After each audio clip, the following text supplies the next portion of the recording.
I'll guide you through how to create a Facebook page and earn money. If you find this useful, don't forget to like and subscribe. Want to create a Facebook page and start earning from it?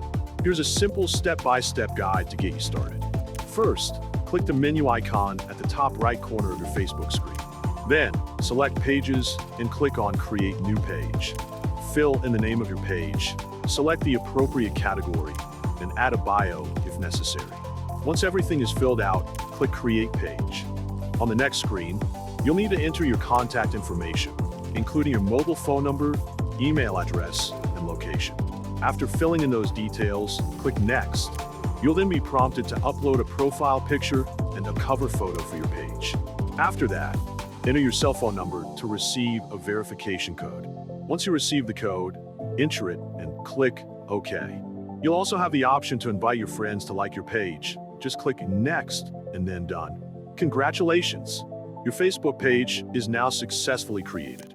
To start making money from your page, you need to post regularly and grow your followers and views.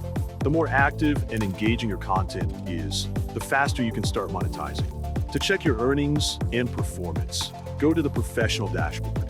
There, you can monitor your post views, interactions, net followers, and income. Good luck!